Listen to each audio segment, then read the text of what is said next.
सीताराम सीताराम सीताराम सीताराम सीताराम सीताराम सीताराम सीताराम सीताराम। भक्तों, आज मैं आप लोगों को श्री राम आदि चारों भाइयों का विवाह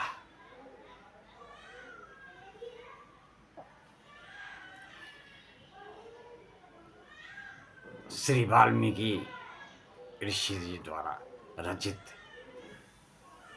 वर्णन सुना था।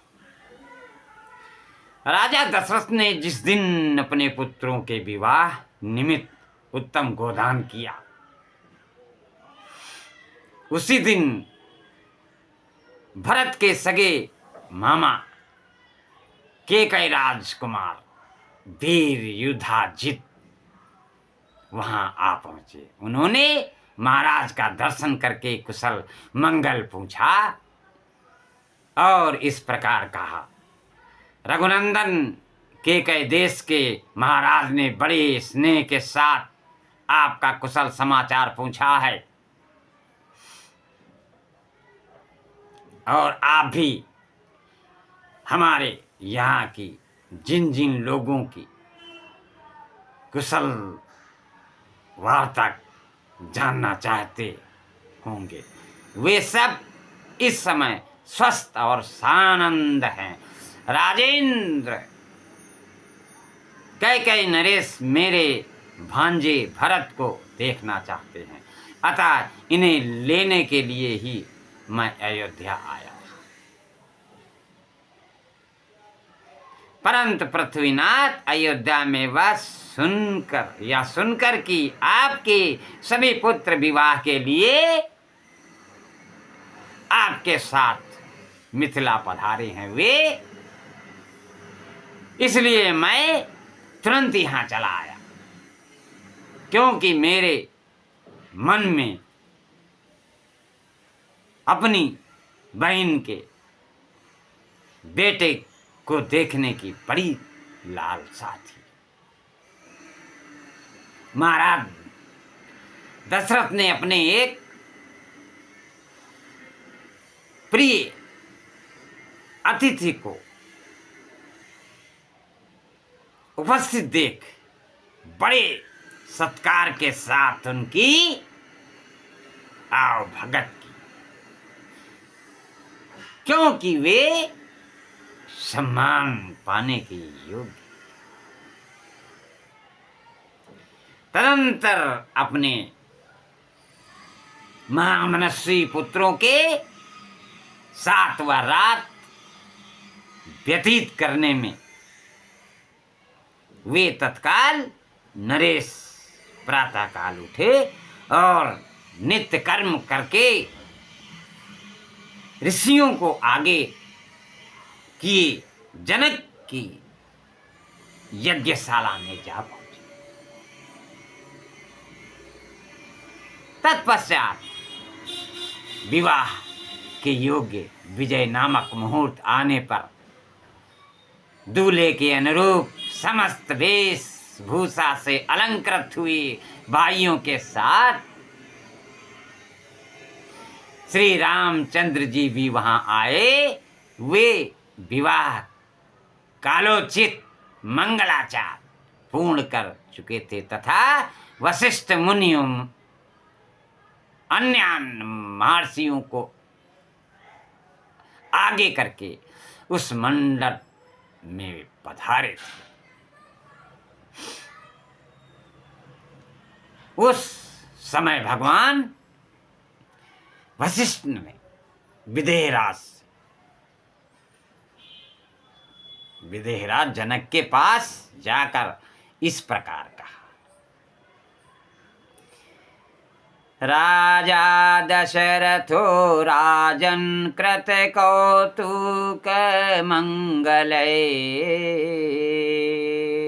पुत्र नरवर श्रेष्ठो दातारम विकासते। राजन नरेशों में श्रेष्ठ महाराज दशरथ अपने पुत्रों का वैवाहिक सूत्र बंधन रूप मंगलाचार संपन्न करके उन सबके साथ पधारे हैं और भीतर आने के लिए दाता के आदेश की प्रतीक्षा कर रहे हैं।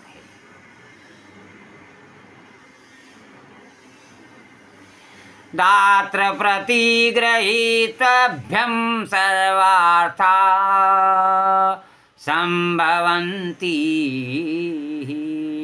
स्वधर्म प्रतिपद्यस्व कृत्वा वैवाहमुत्तमम्।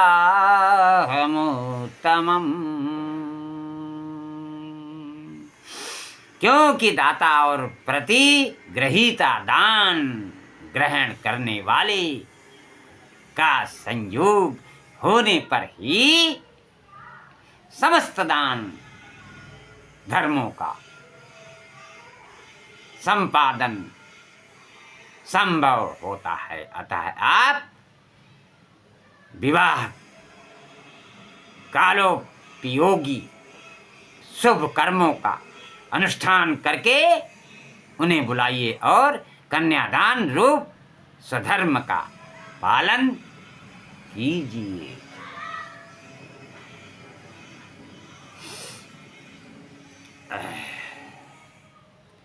महात्मा वशिष्ठ के ऐसा कहने पर परम उदार परम धर्मज्ञ और महातेजस्वी राजा जनक ने इस प्रकार उत्तर दिया। मुनिश्रेष्ठ महाराज के लिए मेरे यहाँ कौन सा पहरेदार खड़ा है? वे किसके आदेश की प्रतीक्षा करते हैं?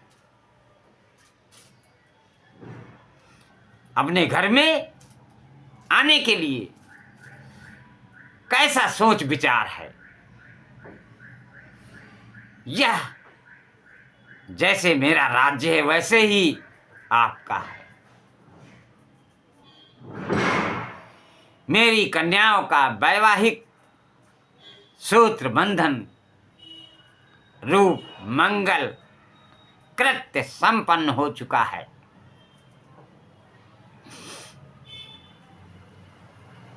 अब वे यज्ञ वेदी के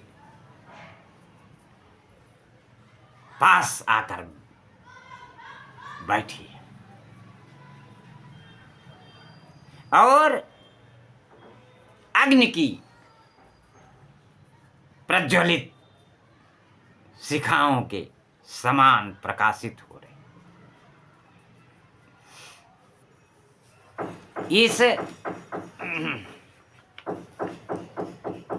इस समय तो मैं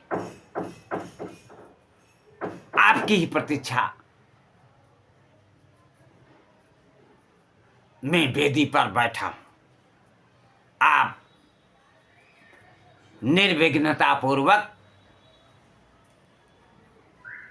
सब कार्य पूर्ण कीजिए। विलंब किस लिए करते हैं? तुरंत पधारिए।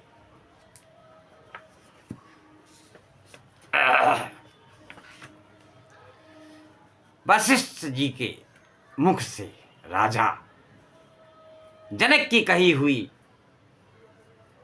बात सुनकर महाराज दशरथ उस समय अपने पुत्रों और संपूर्ण महर्षियों के महल के भीतर ले आए। ततो राजा विदेहानां वसिष्ठमिदमब्रवीत् कार्यस्य ऋषे सर्वभूषिभिः सह धर्मे सह धार्मिक रामस्य लोकरामस्य क्रियां वैवाहिकीं प्रभो। तदंतर विदेहराज ने वशिष्ठ जी से इस प्रकार कहा, धर्मात्मा महर्षि प्रभु आप ऋषियों को साथ लेकर लोकाभिराम श्री राम के विवाह की संपूर्ण क्रिया कराइए।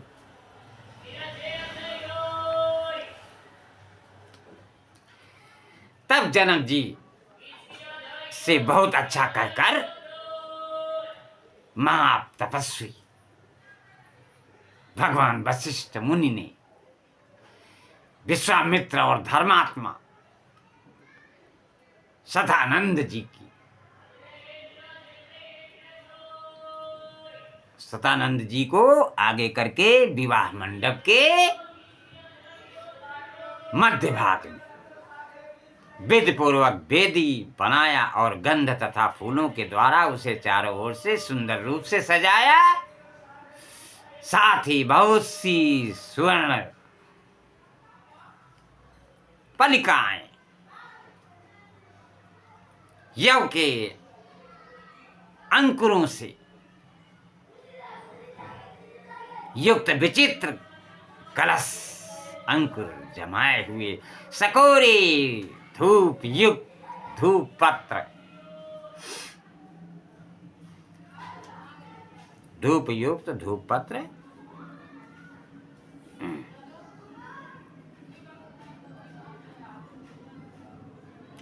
शंख पात्र स्त्रुआ स्त्रुक अर्ध आदि पूजन पात्र लावा खीलों से भरे हुए पात्र तथा धोए हुए अक्षता आदि समस्त सामग्रियों की भी यथास्थान रखवा दिया।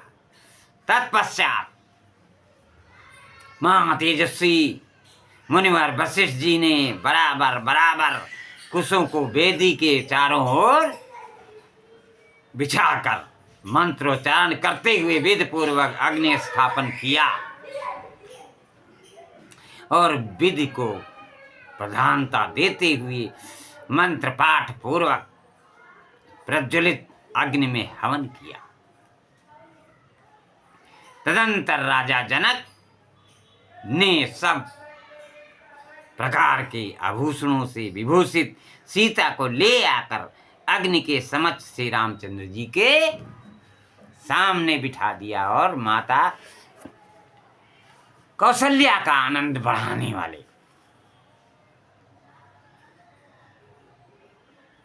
उन श्री राम से कहा, रघुनंदन तुम्हारा कल्याण हो, या मेरी पुत्री सीता तुम्हारी सधर्मिणी रूप में उपस्थित है, इसे स्वीकार करो और इसका हाथ अपने हाथ में लो। यह परम पतिव्रता महान सौभाग्यवती और छाया की भांति सदा तुम्हारे पीछे चलने वाली होगी। इत्युक्त्वा प्राचीपद राजा मंत्रपुतं जलम तदा साधु साध्वती देवानां ऋषीणां वदन्तां तदा। यह कहकर राजा ने श्री राम के हाथ में मंत्र से पवित्र हुआ संकल्प का जल छोड़ दिया। उस समय देवताओं और ऋषियों के मुख से जनक के लिए साधुवाद सुनाई देने लगे। देवताओं के नगाड़े बजने लगे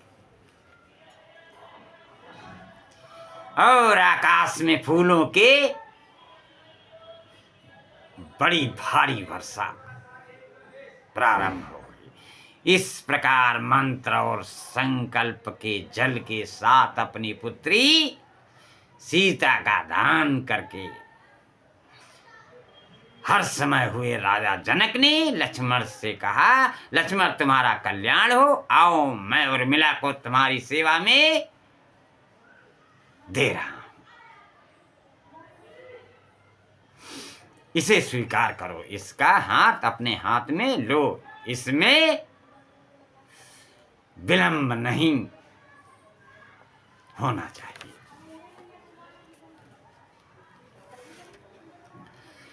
फिर लक्ष्मण ने ऐसा कहकर लक्ष्मण से ऐसा कहकर जनक ने भरत से कहा, रघुनंदन मांडवी का हाथ अपने हाथ में लो। फिर धर्मात्मा मिथिलेश ने शत्रुघ्न को संबोधित करके कहा, महाबाहो, तुम अपने हाथ में सुतकीर्ति का पाणी ग्रहण करो। तुम चारों भाई शांत स्वभाव हो, तुम सब ने उत्तम व्रत का भली भांत पालन आचरण किया है। ककुत्स कुल के कुलभूषण तुम चारों भाई पत्नी संयुक्त हो जाओ, इस कार्य में विलंब नहीं होना चाहिए। राजा जनक का यह वचन सुनकर उन चारों राजकुमारों ने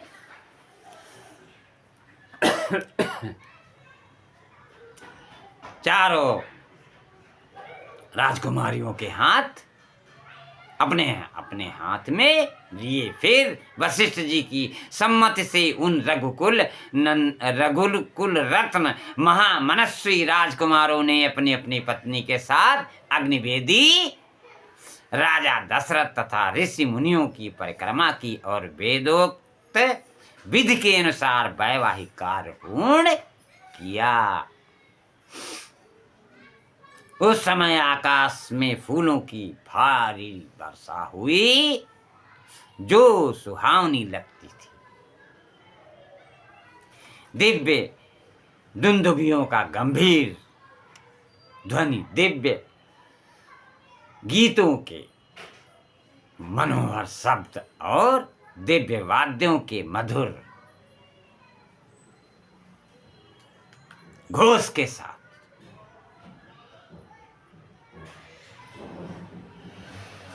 झुंड के झुंड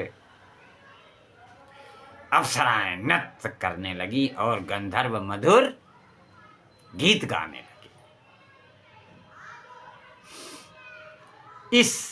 उन रघुवंश शिरोमणि राजकुमारों के विवाह में वह अद्भुत दृश्य दिखाई दिया। ईदृशे वर्तमाने तूरे द्वाष्टा निनादिते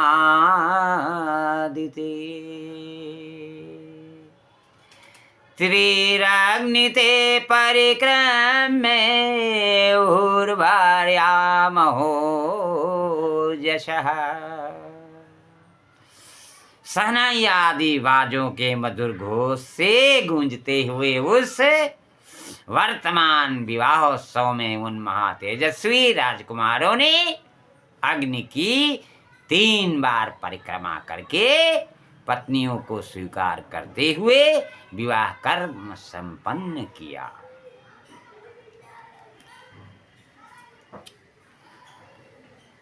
अथोपकारे जगमुस्ते सवार्या रघुनंदना राजाप्यनुययो पश्यन् सरसिशंग सबान्धवाः। तदंतर रघुकुल को आनंद प्रदान करने वाले वे चारों भाई अपनी पत्नियों के साथ जनवासी में चले गए। राजा दशरथ भी ऋषियों और बंधु बांधवों के साथ पुत्रों और पुत्र वधुओं को देखते हुए उनके पीछे पीछे गए। तदंतर जब रात बीती और सवेरा हुआ, तब महामुनि विश्वामित्र, राजा जनक और महाराज दशरथ दोनों राजाओं से पूछकर उनकी स्वीकृति ली। उपरांत उत्तर पर्वत पर हिमालय की शाखाभूत पर्वत पर, जहां कौशिकी के तट पर उनका आश्रम था, वहां चले गए।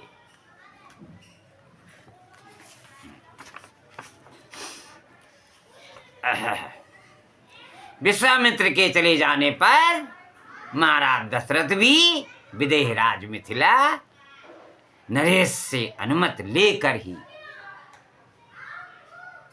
शीघ्र अपनी पुरी अयोध्या को जाने के लिए तैयार हो गए। उस समय विदेहराज जनक ने अपनी कन्याओं के निमित्त दहेज में बहुत सा अधिक धन दिया।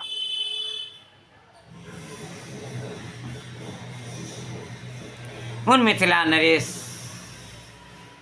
ने कई लाख गौवें, जितनी ही अच्छी अच्छी कालीनें तथा करोड़ों की संख्या में रेशमी और सूती वस्त्र दिए। भांति भांति के गहनों से सजे हुए बहुत से दिव्य हाथी, घोड़े, रथ और पैदल सैनिक भेज दिए। ददो कन्या शतम तासां दासी दास मनोत्तमम् हिरण्यस्य सुवर्णस्य मुक्तानां विद्रुमस्य च।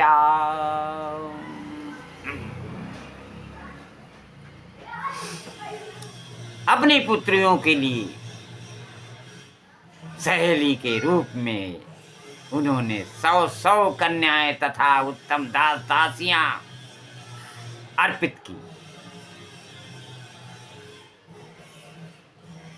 इन सब के अतिरिक्त राजा ने उन सब के लिए 1 करोड़ स्वर्ण मुद्रा,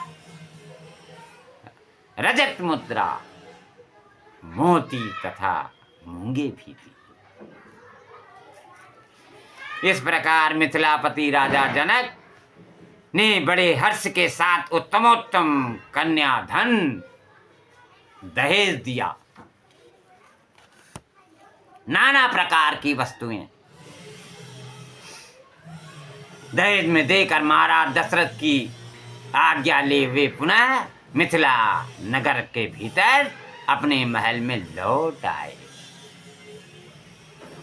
उधर अयोध्या नरेश राजा दशरथ भी संपूर्ण महर्षियों को आगे करके अपने महात्मा पुत्रों, सैनिकों तथा सेवकों के साथ अपनी राजधानी की ओर प्रस्थित हुए।